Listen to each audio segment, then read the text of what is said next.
2 சாமுவேலின் புஸ்தகம் 7ஆம் அதிகாரம் அதனுடைய கடைசி 2 வசனங்களை வாசிக்க கேட்கும்படி விரும்புகிறேன்.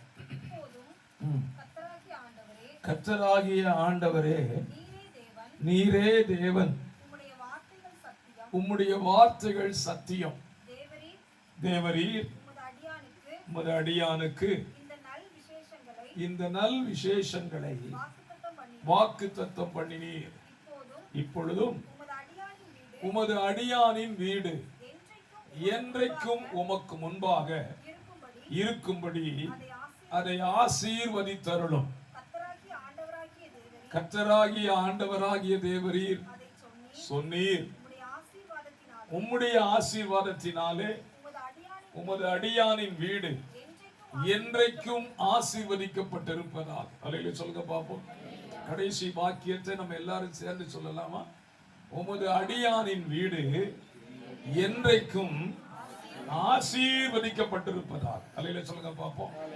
நம்ம ஆண்டவர் நம்ம வீட்டை என்ன செய்கிறவர்? ஆசீர்வதிக்கிறவர். ஆண்டவர் ஒரு வீட்டை ஆசீர்வதிச்சாதான் அந்த வீடு ஆசீர்வாதமா இருக்கும். அல்லேலூயா சொல்லுங்க பாப்போம். இன்னைக்கு காலையில கூட நாங்க ஒரு வீட்டை ஆசீர்வதிக்க போயிருந்தோம். சோ கர்த்தராலே ஒரு வீடு ஆசீர்வதிக்கப்பட வேண்டும். ஆசீர்வதிக்கப்படுவதற்கு தேவன் சில மனிதர்களை பயன்படுத்துகிறார். அதுல நான் ஒரு ஆளா இருக்கலாம், அருமையான பால்மாணிக்கையா இருக்கலாம், அல்லது சபையினுடைய ஸ்தோத்திரம் உபதேசியாரா இப்பொழுது பணியாற்றுகிறவர்களா இருக்கலாம், அல்லது ஒரு ஊழியர் செய்கிற ஒரு நபரா இருக்கலாம். யாரையோ கொண்டு தேவன் ஒரு வீட்டை என்ன செய்கிறார்? ஆசீர்வதிக்கிறார். அல்லேலூயா சொல்லுங்க பாப்போம். சொல்றேன், நம்ம வீட்டை நம்மளாவே ஆசீர்வதிக்க முடியுமா? என் வீட்டை நானே ஆசீர்வதிக்க பார்த்தேன் அப்படின்னா அதுவும் முடியும். ஏனென்றால் நாம் ஆசீர்வதிக்கிறது தான் தேவனால் கனப்படுத்தப்படுகிறது. அல்லேலூயா சொல்லுங்க பாப்போம். இந்த ராத்திரியில உங்க கூட நம்ம வீடு ஆசீர்வதிக்கப்படுவதற்கு நம்ம வீட்டுக்கு தேவையான 3 காரியத்தை உங்க கூட பேச போறேன். நான் ஏற்கனவே செய்தியை பேசுறதுக்கு முன்னால ஒரு தம்பியை பார்த்தேன். அவன் என்ன, பாஸ்டர் ஐயா கொஞ்சம் சீக்கிரம் முடிச்சீங்கன்னா வேலைக்கு போயிருவேன். அவன் இருக்கான்னு நினைக்கிறேன். நான் சொன்னேன், கண்டிப்பா உனக்கு நீங்க வேலைக்கு அனுப்பிடுறேன். பிரசங்க முடியறத எப்ப தெரியாது. இல்லையில சொல்லுங்க பாப்போம். ஒன்றும் வருத்தப்படாதீர்கள், உங்களை விட நான் வேகமா வீட்டுக்கு போக வேண்டிய ஆள். அல்லேலூயா. கர்த்தர் நல்லவர். 3 காரியங்களை உங்க கூட பேச போகிறேன். நம்ம வீட்டுக்கு இது ஆசீர்வாதம் தேவை. விசேஷமா தபசு ஐயாவுடைய வீட்டுல குடி இருக்கிறதுனால ஐயாவுடைய வீட்டுக்கு இந்த ஆசீர்வாதம் வேணும். நீங்க அவங்க வீட்டுக்கு வந்திருக்கிறதுனால உங்க வீட்டுக்கு இந்த ஆசீர்வாதம் வேணும். அல்லேலூயா சொல்லுங்க பாப்போம். அதனால பிரசங்கம் கேட்கும் போது இந்த பிரசங்கம் முழுசும் தபசு அண்ணனுக்கு தான். அப்படி நீங்களே திருப்பி விட்டுறாதீங்க. தோத்துறோம். திருப்பி விட்டாலும் ஒன்றும் பிரச்சனை இல்லை இல்லையா? மொத்த ஆசீர்வாதத்தை அவரே வாங்கிடுவார். அல்லேலூயா சொல்லுங்க பாப்போம். பிரசங்கம் கேட்கும் போது நம்மகிட்ட ஒரு பெரிய வியாதி இருக்கு தெரியுமா? பிரசங்கத்தில் பிரசங்கியார் ஆரம்பிச்ச உடனே அவரு இந்த பிரசங்கம் இவருக்குத்தான் அவர் முடிவு பண்றாரோ இல்லையோ நம்ம முடிவு பண்ணிடுவோம். பிரசங்கம் ஆரம்பிச்ச உடனே நமக்குள்ள கிளிக் ஆகும். ரைட், இன்னைக்கு ரவி அண்ணனுக்கு தான் அடி வெளுத்துட்டா நீ பாடுறா அப்படிமா. என்ன அர்த்தம்? செய்தி மொத்த ஆசீர்வாதம் ரவி குடும்பத்துக்கு போயிடும். நம்ம எம்டியா தான் போவோம். ஏன்னா நம்ம மெசேஜ் எப்படிதான் கேட்டுருப்போம். முழுசு அவரு தான் போடுறாரு பாருன்னு இப்படியே கேட்டு நம்ம என்ன செஞ்சிட்டோம். அல்லேலூயா. எந்த பிரசங்கியார் பிரசங்கம் பண்ணாலும் வசனத்தை மட்டும் திருப்பி விட்டுறாதே. அந்த கிருபை நமக்கெல்லாம் கிடையாது. அந்த கிருபை யாருக்கு மட்டும் தான் இருக்கு? இயேசு நாட்டை மட்டும்தான் இருக்கு. தெற்கத்தி வெள்ளத்தை திருப்புவது யார் தான்? அவர் ஒருத்தர் தான். அவர் திருப்பி விட்டா ஏத்துக்கிடலாம். மற்றபடி எல்லா வசனமும் எனக்கு தான் பேசப்படுகிறது. அப்படி ரிசீவ் பண்ணி ஏத்துக்கிட்டோம்னா அந்த வசனத்தின் ஆசீர்வாதம் நம்ம வீட்டுக்குள்ள என்ன செஞ்சோம்? அந்த கர்த்தர் நல்ல 3 ஆசீர்வாதங்களை உங்களோட கூட பேசுகிறேன். முதலாவது ஆசீர்வாதம் லூக்கா சுவிசேஷம் 19ஆம் அதிகாரத்துக்கு திரும்பிக் கொள்ளுங்கள். எல்லாருக்கும் தெரிந்த வேத பகுதி. ஆனா ஒரு உண்மையானது பேசும்படி விரும்புகிறேன். 9ஆம் வசனத்தை வாசிக்கலாம். இயேசு அவனை நோக்கி, இன்றைக்கு இந்த வீட்டுக்கு ரட்சிப்பு வந்தது. எல்லாரும் சொல்லலாமா? இன்றைக்கு எந்த வீட்டுக்கு? சந்தோஷமா சொல்லுங்களேன். எந்த வீட்டுக்கு? ஐயா தான் கரெக்டா சொல்லியிருக்காரு. இந்த அம்மா சொல்லுதா, ஜான்சனுக்கு அம்மா சொல்லாம இந்த வீட்டுக்கு வந்தது பாஸ்டர். அப்போ உங்க வீட்டுக்கு வராது. பிரசங்கத்துக்கு ஆரம்பத்தை சொல்லிட்டேன். என் வீட்டுக்கு ரட்சிப்பு வந்து சொல்லணும். இந்த வீட்டுக்கு ரட்சிப்பு வந்து நமக்கு என்ன வரப்போ? இல்ல, இந்த வீட்டுக்கு ரட்சிப்பு போயிட்டா என் வீட்டுக்கு வராது. அது என்ன வராது சொல்ல மாட்டேன். சரி, சோ நம்ம வீட்டுக்கு முதல்ல என்ன ஆசீர்வாதம்னா, நம்ம வீட்டுக்கு என்ன வரணும்? ரட்சிப்பு வரணும். ஸ்தோத்திரம். நான் இந்த வேத பகுதியை, நீங்க இந்த வேத பகுதியை படிச்ச உடனே நமக்குள்ள ஒரு செய்தி வந்திருக்கு. இப்போ இந்த வசனத்தை படிச்ச உடனே பாஸ்டர் இப்ப என்ன பேச போறாரு? சகையை பத்தி பேச போறாரு. சகையை இயேசுவை பார்க்க போனா, மரத்துல யாருன்னா இயேசு வந்தாரு, கீழே இறக்க சொன்னாரு, அவன் பாவத்துல அறிக்கைட்டான், இயேசு வீட்டு கூட்டிட்டு போனான், இயேசு அவனை ஆசீர்வதிச்சாரு. அப்படி நம்மளே செய்தி முடிச்சிருப்போம். அப்படிதானே? ஆமீனா இல்லையா? இல்லையோ? தோத்திரம். இப்படி செய்தியை முடிச்சிட்டீங்கன்னா நான் இனி பேசுறது என்ன செய்யாது? உங்களுக்கு புரியாது. நான் இதை பத்தி பேசவே மாட்டேன். அல்லேலூயா சொல்லுங்க பார்ப்போம். இதை பத்தி நான் டாபிக் தொடவே இல்லை. அந்த வீட்டுக்குள்ள எப்படி ரட்சிப்பு வந்தது? இன்னைக்கு நிறைய வீடுகளுக்குள்ள என்ன இல்லை அப்படின்னு கேட்டீங்கன்னா, ரட்சிப்பு இல்லை. சர்ச்சுக்கு போறோம், ஆராதிக்கிறோம், காணிக்கை கொடுக்கிறோம், பாஸ்டர் ஏதாவது இது கோயில் ஏதாவது எக்ஸ்ட்ரா பணம் கேட்டாலும் அதையும் கொடுத்துருந்தோம். ஆகிலும் நம்ம வீடு என்ன செய்யல? ரட்சிக்கப்படலை. நம்மளும் புலம்பி அழுது பார்க்குறோம். வேற வழியே இல்லைன்னா இந்த சபையில் குருவானவர் சரியில்லை, அதனால வெளியே இருந்து ஸ்பெஷலாக ஒருத்தர் என்ன செய்வோம்? கூப்பிடுவோம். அப்படிதான் என்ன கூப்பிட்டுருக்கீங்கன்னு நினைக்கிறேன். அவர் வந்தாலும் எல்லாரும் ஆசீர்வாதம் வந்துருமா அப்படின்னு பார்த்தீங்கன்னா, என்ன சொல்றேன், எவர் வந்தாலும் ஆசீர்வாதம் வராது.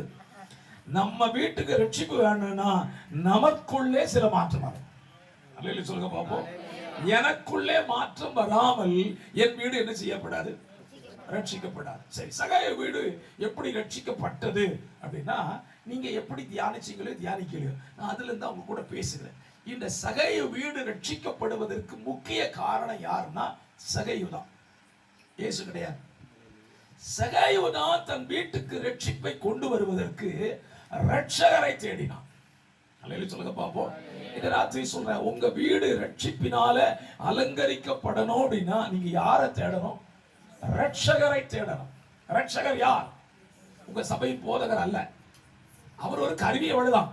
அந்த ரட்சகரை தேடினால் ரட்சகரிடத்திலிருந்து அந்த வீட்டுக்கு ரட்சிப்பு வந்துடும். அல்லேலூயா சொல்லுங்க பார்ப்போம். சோத்திரம். சரி பாஸ்டர், ரட்சகரை தானே நாங்க தேடிக்கிட்டு இருக்கிறோம், காலையில தேடுறோம், ராத்திரி தேடுறோம் சொல்லலாம். நான் சொல்லுவேன், இந்த ரட்சகரை கண்டுபிடிக்கும் வரைக்கும் ரட்சகர் என்ன செய்வேன்? தேடுவேன். உன்னத பாட்டி புத்தகத்துல இந்த ரட்சகரை துளைத்ததான சூலமத்தி என்கிற ஒரு பெண் இருக்கிறாள். அவள் யாரை துளைத்து விட்டாள் என்று சொன்னால், தன் நேசரை துளைத்து விட்டாள். இது நேசர் அவ ஏன் தொலைச்சா அப்படின்னு நீங்க உன்னத பாட்டு புத்தகத்தை மெதுவா வீட்டுல போய் வாசிங்க. இப்போ ஒண்ணு அவசரப்பட்டு வாசிக்க புரியாது. சரிங்களா? நேசரை அவ தொலைச்சதுக்கு காரணம் சொல்றேன். நாமும் ரட்சகரை தேடுகிறோம், ரட்சகரை நம்ம வீட்டுக்கு வரணும்னு நினைக்கிறோம். ஆனா நிறைய நேரத்துல ரட்சகரை தொலைச்சிட்டோம்.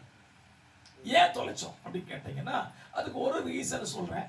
வேத புத்தகத்தை நீங்க படிக்கிறதுனால உங்களுக்கு புரிய நினைக்கிறேன். ஸ்தோத்திரம். அவள் வீட்டு கதவை ஒரு நாள் நேசர் தட்டுகிறாள். என் மணவாளியே, என் உத்தமியே, என் புறாவே, கதவை தரமா, நான் வெளியே நிக்கிறேன். அவன் உள்ள இருந்து ஒரு பதில் சொல்றான். என்ன பதில் சொன்னா? நான் படுத்து விட்டேன், என் வஸ்திரத்தை களைந்து விட்டேன், திரும்ப அதை எப்படி போடுவேன், திரும்ப அதை எப்படி அழுக்காக்குவேன், அதனால ஆண்டவரே என்னால இப்ப கதவு திறக்க முடியாது. ஸ்தோத்திரம். அவர் மறுபடியும் கூப்பிட்டு பார்க்கிறாரு. மறுபடியும் அவருடைய பதில் என்ன? நான் படுத்துட்டேன், என் வஸ்திரத்தை களைஞ்சிட்டேன், திரும்ப எடுத்து உடுத்துட்டு வர்றதுக்கு என்னால முடியாது. ஸ்தோத்திரம். கொஞ்ச நேரம் கழிச்சு இந்த தட்டப்படுகிற சத்தம் நின்றுட்டு இயேசு மணவாளன் போய்விட்டார். கொஞ்ச நேரம் கழிச்சது அவன் மனசு கடந்து என்ன செய்யுது? ஐயோ, என் நேசர் அல்லவா தேடி வந்தார், அவர் தேடி வந்து கதவை தட்டியும் திறக்காம என்ன செஞ்சுட்டேன், இப்படி படுத்துட்டேன்னு சொல்லிட்டு வேகமா எழுப்புகிறா, கதவை திறக்கிறா. யாரை காணும்? நேசரை காணும். நான் சொல்லுவேன், நம்ம வீட்டுக்கு ரட்சகரை அழைத்து கொண்டு வந்து ரட்சிப்பை பெற்றுக்கொள்ள கூடாதபடி நம்மளை தடுத்தது என்னன்னா, நம்மகிட்ட இருந்த சுகபோக வாழ்க்கை. சுகபோக வாழ்க்கை. என்ன சுகபோகம் அப்படின்னா, வாழ்ந்துட போற பாச நாங்க சுகபோகமெல்லாம் பாடுற பாச படுற பாடு யாருக்கு தெரியும்? வெளியே தான் சிரிச்சுக்கிட்டே அப்படியே அலைதோம், உள்ள படுற பாடு ஆண்டவருக்கு தான் தெரியும். உண்மைதான். ஆகிலும் சொல்லுவேன், சுகபோக வாழ்க்கை என்பது ஒன்றை சொல்லுகிறேன். எல்லாரும் சரீரத்துல பலகீனம் உள்ளவங்க தான், அப்படிதானே? இப்போ ஒரு கேள்வி கேட்ட கரெக்டா பதில் சொல்லுவீங்கல்ல? Very good. ராத்திரி எத்தனை மணிக்கு படுப்பீங்க எல்லாரும்? இங்க 11. நீங்க எத்தனை மணிக்கு படுப்ப? 10. Very good. 1 மணியா வேற ரொம்ப நல்லது. கர்த்தருக்குள்ளே ஆசீர்வதிப்பாராக. ராத்திரி எல்லாம் நீங்க அவ்வளவு நேரம் விழித்திருக்கிறதுக்காக கர்த்தருக்கு ஸ்தோத்திரம். நம்ம 10 11 1 எத்தனை மணிக்கு நீங்க படுங்க, எத்தனை மணிக்கு எழும்புவீங்க? சந்தோஷமா வைத்தல கூட ஏசுநாதர் ரட்சகருக்கு தான் இருக்காரு. ஒரு வீட்டுக்கு ரட்சகரை கூட்டு போக மாட்டீங்க. தோத்துரும். எத்தனை மணிக்கு எந்திரிப்பீங்க? 4:30 அப்படியா? அம்மா கோயிலுக்கு போறதுனாலதான் 4:30. கோயில் ஜெபத்தை நிப்பாட்டுனா தெரியும் 4:30 7:30. அப்போ நம்ம சுகபோக வாழ்க்கை எங்க ஆரம்பிக்குது? படுக்கையில் ஆரம்பிக்கும். ஆண்டவர் நம்மளை எழுப்புகிறார். காலையில மகளே எழுப்புமா, நான் உன் வீட்டுக்கு ரட்சிப்பு கொடுக்க வர்றேன்னு கேட்டா, அப்பா ரொம்ப டயர்டா இருக்கப்பா, ராத்திரி எல்லாம் தூங்கலப்பா, காலையில தான் அந்த குளிர்ந்த காற்று அடிக்குது, தூக்கம் அப்படியே கண்ணை இழுக்குது, நான் தூங்கிரட்டாப்பா அப்படின்னா அவர் மறுபடியும் சொல்றாரு, இந்த நேரம் என்ன தேடுற நேரப்பா, நான் உன் வீட்டை ஆசீர்வதிக்கிற நேரம், கண்ணை திறந்து என் முகத்துக்கு சமூகத்துக்கு வான்னு கேட்டா, இல்லப்பா பெட்ஷீட் எங்க இருக்கு தேடி கண்டுபிடிச்சு இழுத்து மூடி ஒரு தூங்கினா எப்படி இருக்கு தெரியுமா? எங்க அம்மாவும் என்னை எழுப்ப மாட்டா, பள்ளிக்கூடம் முடிஞ்சு போச்சு. அல்லேலூயா, உங்களை தானே சொல்றேன். தோத்திரம். இதெல்லாம் முடிச்சு 7:30 மணிக்கு 8:30 மணிக்கு எந்திக்கிறது. எந்திரிச்சமா காப்பி. அவர் சொல்லுவாரு, உனக்கு காப்பியும் கிடையாது. ஏன்? ரட்சகர் நம்மை தேடி வருகிற நேரத்துல நாம் என்ன செஞ்சுட்டோம்? அந்த சூலமத்தி சொன்ன மாதிரி படுத்துட்டேன், ட்ரெஸ் களைஞ்சு போட்டுட்டேன், அழுக்காக்கல முடியாது. ஆண்டவர் சொல்றாரு, நான் உன்னை தேடி வரும் நேரத்துல எனக்கு நீ கதவை திறக்காம பூட்டினேன்னா உன் வீட்டுக்கு என்ன வராது? ரட்சிப்பு வராது. அப்ப இந்த சகையோட கேட்டீங்க, உன் வீடு எப்படிப்பா ரட்சிக்கப்பட்டது அப்படின்னு கேட்டா சொல்லுவான், இந்த ரட்சகரை நான் தேடி போனேன். அல்லேலூயா சொல்லுங்க. அல்லேலூயா. நல்லவர். இந்த நல்ல ராத்திரி வேளையில நன்மையான சகோதர தமஸ் குடும்பம் ஆண்டவரை நிச்சயமா காலையில தேடுவாங்கன்னு விசுவாசிக்கிறேன். இல்லைன்னா அவர் நிலைச்சிக்க முடியாது. இல்லைன்னா அவர் என்ன செஞ்சிருக்க முடியாது? இத்தனை கால நிலைச்சல இருந்திருக்க முடியாது. அவருக்கு வந்து வியாதிகள் இல்லை. என்றைக்கோ அந்த ராஜ்யத்துல போய் ஏசப்பா கூட இருந்திருப்பாரு. இன்னைக்கு பூமியில இருக்கிறாருன்னா தெய்வத்தை தேடினதுனால. அல்லேலூயா சொல்லுங்க பார்ப்போம். இன்னைக்கு ராத்திரி உங்களை நான் பட்சமா கேட்டு கொடுக்குறேன். நீங்க இப்ப கேட்டா உண்மையை சொல்ல மாட்டீங்க. சரிதானே? சரிப்பா, பாசு ஏதாவது தப்பா நினைச்சுக்கு வராங்களா, ஏதாவது கதை விடுவீங்க. நான் எதை செய்யாதீங்க. உங்க வீடு ரட்சிக்கப்படணுமா, காலையில உங்க சுகபோகத்தை என்ன செஞ்சிருங்க? விட்டுருங்க, விட்டுருங்க. அந்த காலை நேரம் அது எல்லாரும் சொல்லுவாங்க, பாஸ்டர் நான் 3 மணிக்கு எழுந்திரிச்சு ஜோம் பண்ண. நல்லது, நீங்க 3 மணிக்கு எந்திரிக்க வேண்டாம்னு சொல்லுங்க. ஆனா 3 மணிக்கு எந்திரிச்சு ஜோம் பண்ணிட்டு சொல்லுங்க. Very good. பிராக்டிஸ் இருக்கு போலுங்க நிறைய. அதுக்கு பிறகு தூங்குற தூக்கம் பாருங்க, ஐயோ என்ன சுகமா இருக்கும். நான் சொல்றேன், நீங்க ஜபம் பண்ணி முடிச்சீங்கன்னா அதுக்கப்புறம் என்ன செய்யக்கூடாது? தூங்கக்கூடாது. அப்ப என்ன வழி? 5 மணிக்கு எழும். உங்க கண்ணை 5 மணிக்கு திறந்தாலே so good. 5 to 6 1 மணி நேரம் அப்பா கூட செலவிட்டுட்டீங்கன்னா அதுக்கு பிறகு படுக்கைக்கு போக முடியாது நான் நம்புகிறேன். அல்லேலூயா சொல்லுங்க பாப்போம். ஸ்தோத்திரம். என் வீடு ரட்சிக்கப்படுவதற்கு தேவனை ரட்சகரை நான் தேட வேண்டும். பைபிள்ல ஒரு வசனம் இருக்கு, அதிகாலையில் என்னை தேடுகிறவன் கண்டடைகிறான். அல்லேலூயா சொல்லுங்க பாப்போம்.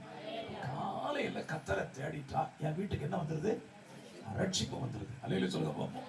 ஸ்தோத்திரம். சகையு சொல்லுவான், நான் அவரை தேடி போனேன், ரட்சிப்பு என் வீட்டுக்கு வந்துச்சு. சரி, ரட்சகர் என் வீட்டுக்கு வந்துட்டார்னா என்ன செய்வார் அப்படின்னா, ரட்சகர் என் வீட்டுக்கு வந்துட்டா என்கிட்ட ஒண்ணுமே செய்ய மாட்டாரு, ஆனா எனக்குள்ள ஏதோ ஒன்று நடக்கும். சொல்லுங்க பாப்போம். ரட்சகர் என் வீட்டுக்கு வந்துட்டாருன்னா எனக்குள்ள ஏதாவது ஒண்ணு நடக்கும், மாற்றம் வரும். நீங்க இந்த சகையவே படிங்க. இயேசு கிறிஸ்து சகையிட்ட ஏதாவது பேசினாரா? அவர் பேசின ஒரு வார்த்தையை சொல்லுகிறேன், சகையுவே சீக்கிரமா இறங்கி வா, இன்றைக்கு நான் உங்க வீட்டுல, அவ்வளவுதான் சொன்னார். உன் வீட்டுல நான் தங்கணும்னு சொன்னார். மற்றபடி ஆண்டவர் சகையுவிடத்தில் எதை குறித்து பேசல. ஆனா சகையு நிறைய பேசிட்டான். நான் சொல்லுவேன், உங்க வீட்டுக்கு ரட்சகரை நீங்க அழைச்சிட்டீங்கன்னா உங்களுக்குள்ளே ரட்சகர் சொல்லாத நிறைய மாற்றம் என்ன செய்யும்? வந்துடும், ஆட்டோமேட்டிக்கா வந்துடும். அவன் என்னெல்லாம் சொன்னா தெரியுமா? ஆண்டவரே, என் ஆஸ்திகளில் பாதியை ஏழைகளுக்கு கொடுக்க, நான் யாரிடத்துல அநியாயமாய் வாங்கினது உண்டானால் அதை நாலத்தனையா என்ன செஞ்சது? திரும்ப கொடுத்துரு. இயேசு சொன்னாரா? இதெல்லாம் சொன்னார் அவன்கிட்ட? இல்லையே. அவனுக்கு ஒரு நடந்தது உண்மை என்னன்னா, ரட்சகர் உள்ள வந்த உடனே அவன் உள்ளுக்குள்ளே ஒரு பெரிய மாற்றம். இந்த ராத்திரி சொல்லுவேன், உங்க வீட்டுக்கு முதல்ல என்ன வரணும்? ரட்சிப்பு எப்படி வரும்? நம்ம வாழ்க்கைக்குள்ள ஏற்படுகிற மாற்றம். ஸ்தோத்திரம். நேற்றைக்கு வரைக்கும் இப்படி வாழ்ந்த, இன்னைக்கு என் வாழ்க்கையில் ஒரு மாற்றம். நேற்று வரைக்கும் என்னுடைய ஜீவிதம் வேற மாதிரி இருந்துச்சு, இன்னைக்கு மாறிச்சு. இந்த மாற்றம் தான் நம்ம வீட்டுக்கு என்ன கொண்டு வருது? ரட்சிப்பை கொண்டு வருதுங்க. நீங்க உங்க வீடு ரட்சிக்கப்பட்டுட்டுனாலே சொல்றேன், அடுத்த குடும்பம் பக்கத்து வீடு கண்டிப்பா என்ன செய்யும்? ரட்சிக்க பற்றும். படலைன்னா என்ன காரணம்? என் வீடு ரட்சிக்கப்படலை, என் வீட்டுக்குள்ள தேவ ரட்சிப்பு வரல. அப்ப அந்த ரட்சிப்பு வருவதற்காக நம்ம இந்த ராத்திரி என்ன செய்வோம்? அந்த ரட்சகரை நம்ம வீட்டுக்கு அழைத்துக் கொள்வோம். தாவீது சொல்லுகிறான், நம்முடைய வீடு ஆசீர்வதிக்கப்பட்டிருப்பதாக. அவன் என் வீடு ஆசீர்வதிக்கப்படுவதற்கு முதல் காரணம் ரட்சிப்பு வரும். சரிதானா? இரண்டாவதாக மத்தேயு சுவிசேஷம் 10ஆம் அதிகாரம் அதனுடைய 10-11 வசனங்களை வாசிக்கலாம்.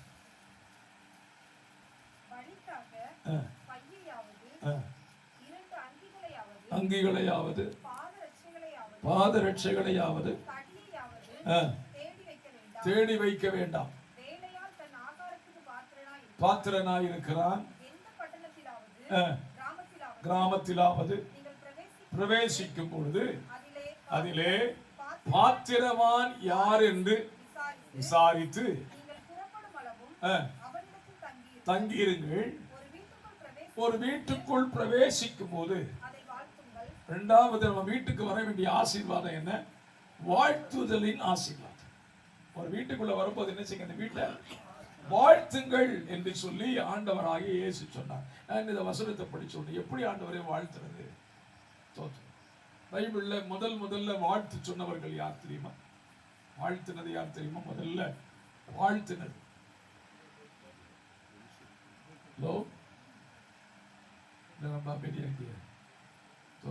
முதல்ல வாழ்த்துனது பிதா, குமாரன், பரிசுத்த ஆவியானவர் தான் வாழ்த்தினாரு. மனுஷனை படைச்சு வச்சுட்டு சொன்னாரு, பலுகி பெருகி பூமியை நிரப்புங்கன்னு ஆசி வாழ்த்தினார். அல்ல சொல்லுங்க பார்ப்போம். அவர் போட்ட வாழ்த்துதெல்லாம் என்னமோ தெரியல. இந்தியாவின் ஜனத்தொகை 145 கோடி தாண்டி போகுது. தோத்திரம். ஆபிரகாம் சொன்னார், உன் சந்ததி கடற்கரை. ஆமா, அதெல்லாம் பெருகி போச்சு, 800 கோடி தாண்டிட்டு. ஆபிரகாம் சந்ததி இப்ப என்ன செஞ்சுட்டு 800 கோடியை தாண்டி போயிட்டு. ஸ்தோத்திரம். தேவனுடைய வாழ்த்துதல் இந்த உலகத்தையே ஆசீர்வதித்தது. இரண்டாவது வாழ்த்துறது, ஒரு குடும்பத்திலிருந்து ஒரு பிள்ளைய வாழ்த்தினாங்க. நீங்க எல்லாரும் சொன்னது போல ரெபேக்காளை அவருடைய குடும்பத்தினர் வாழ்த்தினார்கள். சரி, வாழ்த்துதல் என்பது ஒரு வீட்டுக்கு என்ன செய்கிறது? ஆசீர்வாதத்தை கொண்டு வருகிறது. இந்த வாழ்த்துதலை என் வீடு அனுபவிக்க வேண்டுமானால் தொடர்ந்து கீழே உள்ள வசனத்தை வாசிப்போம். இருந்தால் கூறின சமாதானம் வரக்கடவது, அபாத்திரமாயிருந்தால் சமாதானம் திரும்ப கடவுள். இப்ப நல்லா புரிஞ்சுக்கோங்க. இப்ப நான் ஒரு வீட்டுக்குள்ள போன இந்த வீட்டை வாழ்த்துக்கிறேன்.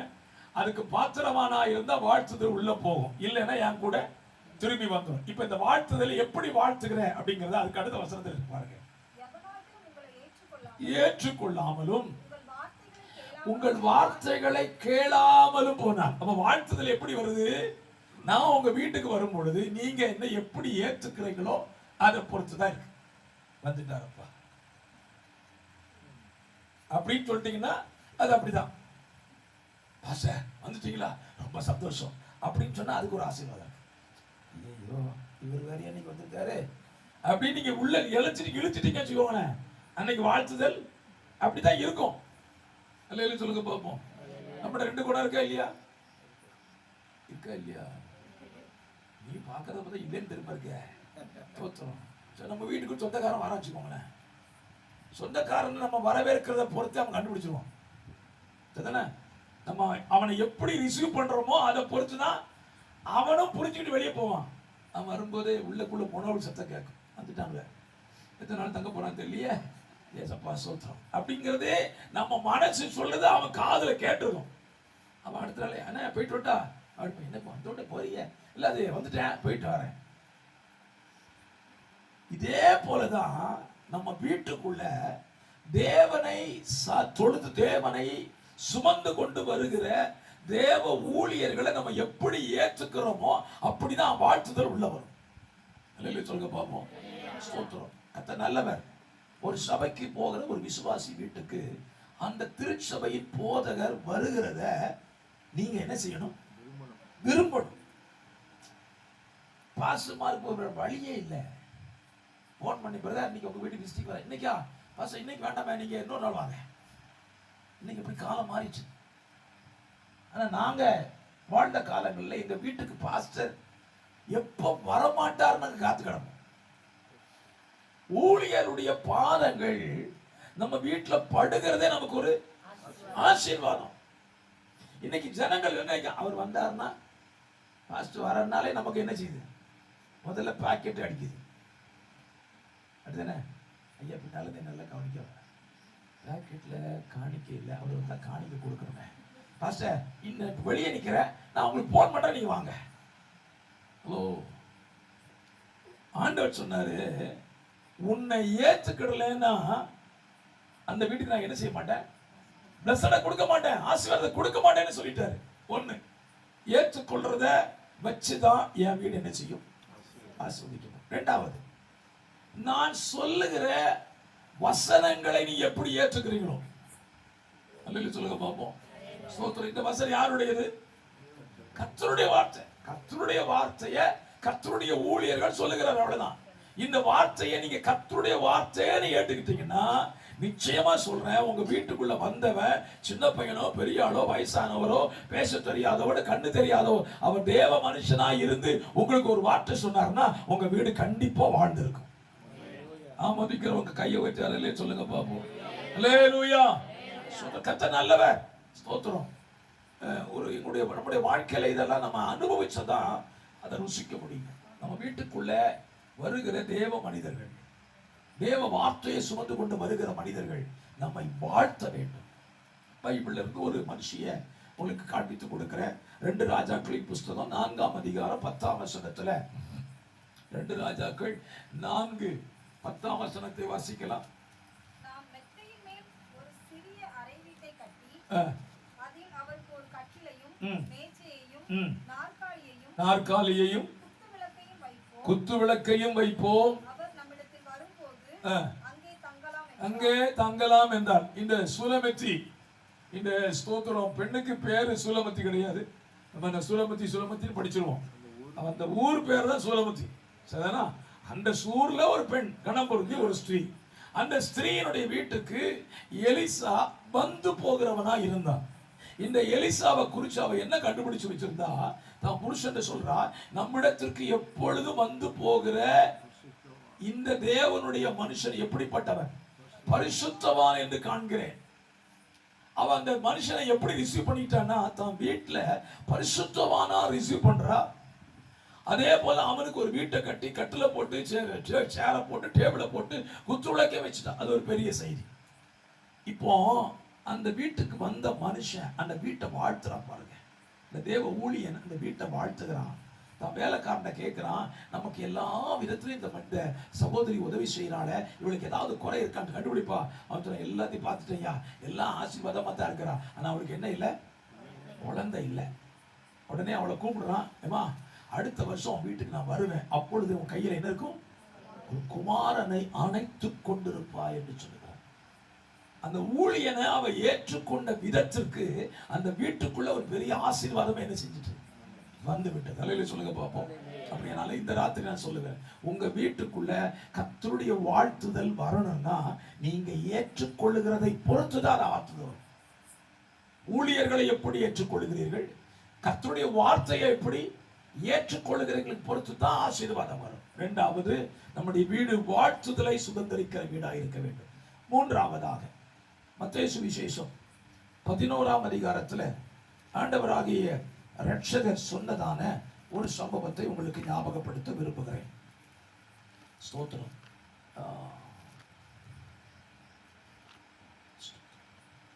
12ஆம் அதிகாரம், மத்தேயு 12ஆம் அதிகாரம், அதனுடைய 23ஆம் வசனத்தை வாசிக்க கேட்கலாம். மத்தேயு, ஜனங்கள் எல்லாரும் மத்தேயு 12:33. ஒரு நிமிஷம். 12ஆம் அதிகாரம் 43ஆம் வசனம். 43. அசுத்த ஆவி புறப்படும் பொழுது வறண்ட இடங்களில் அலைந்து இளைப்பாறுதல் தேடியும் கண்டடையாமல் நான் விட்டு வந்த வீட்டிற்கே திரும்ப போவேன் என்று சொல்லி அங்கே வந்து, இத மாத்திரம் அண்டர்லைன் பண்ணிக்கோங்க, அந்த வீடு வெறுமையாகவும் பெருக்கி ஜோடிக்கப்பட்டிருக்கிறதாகவும் கண்டு. கவனிங்க, நம்ம வீடு கர்த்தரால ஆசீர்வதிக்கப்படணும் அப்படின்னு நினைச்சீங்கன்னா முதல்ல நம்ம வீட்டுக்கு என்ன வரணும்? ரட்சிப்பு வரணும். இரண்டாவது நம்ம வீட்டுக்கு வாழ்த்துதல் வர வேண்டும்.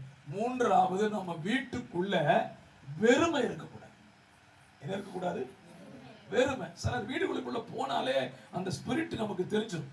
சில வீட்டுக்குள்ள கால் வச்சாலே அந்த வீட்டில் இருக்கிற டார்க்னஸ் போகிற நபரை பாதிக்கும். அல்லது அந்த தேவ மனுஷனுக்குள்ள இருக்கிறதான தேவ மகிமை அந்த வீட்டுக்குள்ள இருக்கிற டார்க்னஸ் வெளிக்கொண்டு வர ஆரம்பிச்சு. சொல்லுங்க பாப்போம். அல்லேலூயா, ஸ்தோத்திரம். நான் இந்த வசனத்தை மாலையில தியானித்துக் கொண்டிருந்த பொழுது, ஆண்டவரே அந்த வீடு பெருக்கி ஜோடிக்கப்பட்டிருக்கிறன்னு கண்டேன்னு சொல்லிங்களே, அப்படின்னா அந்த வீட்டுக்குள்ள என்னத்தை நீங்க எதிர்பார்க்கறீங்க அப்படின்னா, ஆண்டவர் சொன்னாரு அந்த வீடு தேவ பிரசன்னத்தினால் நிறைந்த வீடாக இருக்க வேண்டும். உங்க வீடு, என் வீடு எப்படி இருக்கணும்? எந்த நேரத்துல வந்தாலும் ஒரு தேவ பிரசன்னத்தை நம்ம வீடு எடுக்கணும். என்ன செய்யணும்? அனுபவிக்கணும். அப்படி அனுபவிக்கல அப்படின்னா உள்ள யார் என்றாயிருவா? சாத்தா.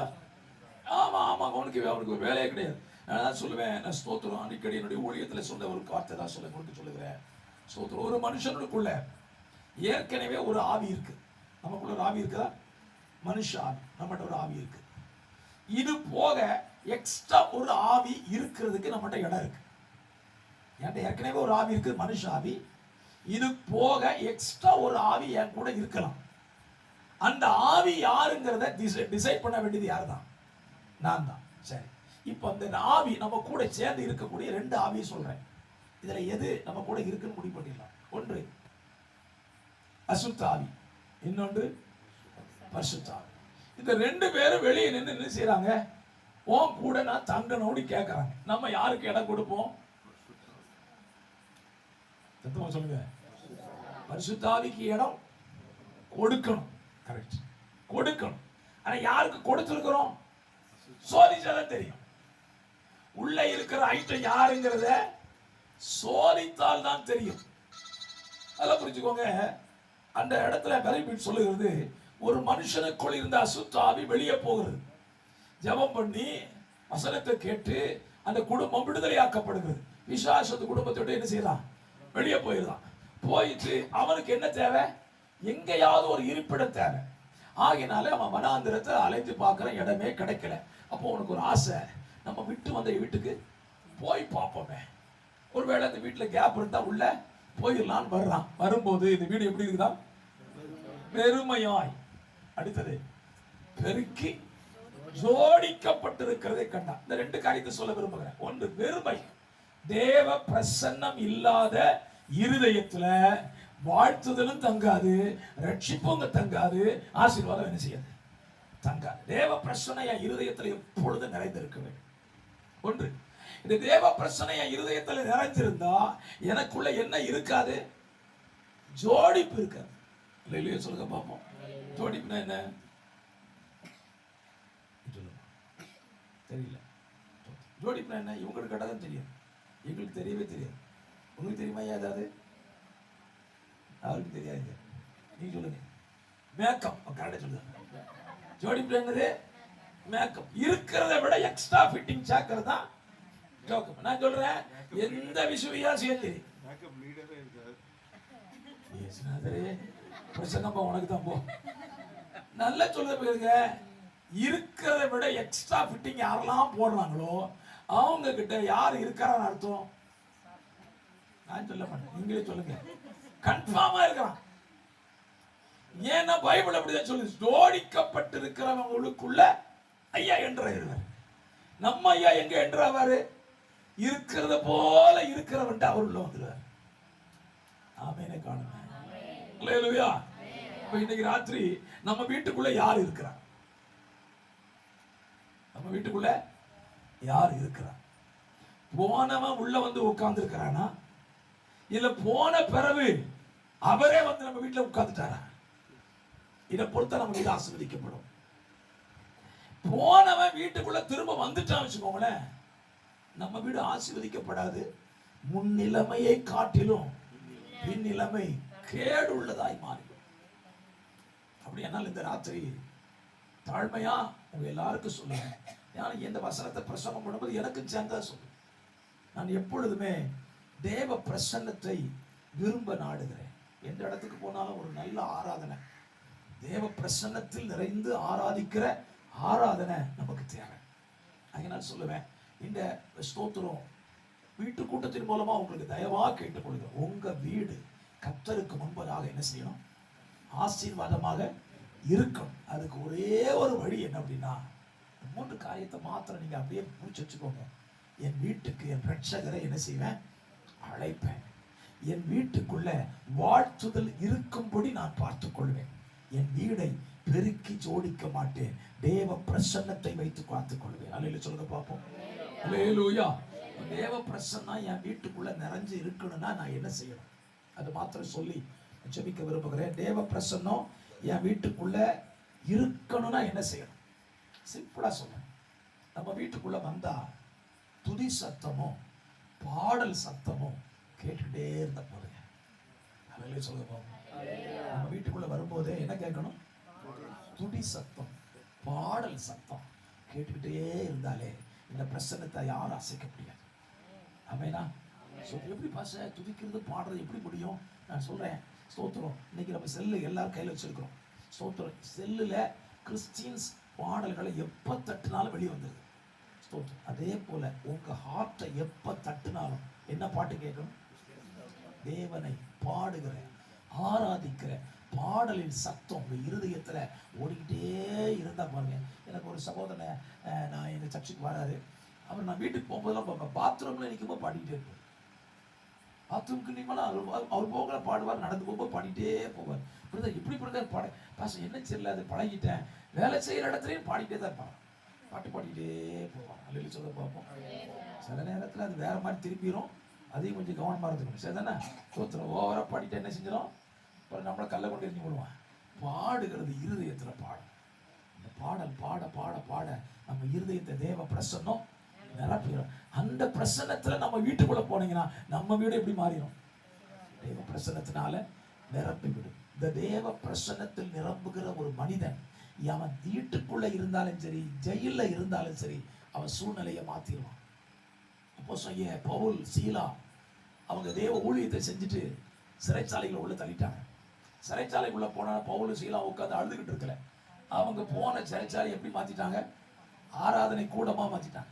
தோற்ற ராத்திரி பார்த்தா தூக்கம் வரல, அடிச்சு அடியில கை காலெல்லாம் வலிக்குது. பார்த்தா பவுல் சீலான்னு சொன்னா, எப்பா வலி இல்லை, வலிக்கு ஒரே ஒரு மருந்து என்னதுதான்? பாடி துதிப்போன்னு சொன்னா.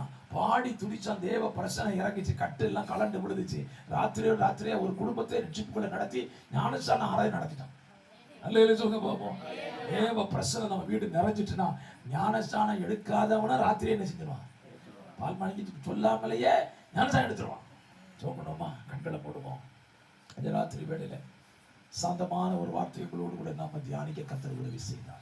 என்னுடைய வீடு கர்த்தருக்கு முன்பதாக ஆசீர்வதிக்கப்பட்டிருப்பதாக. என் வீட்டை ஆசீர்வதிக்க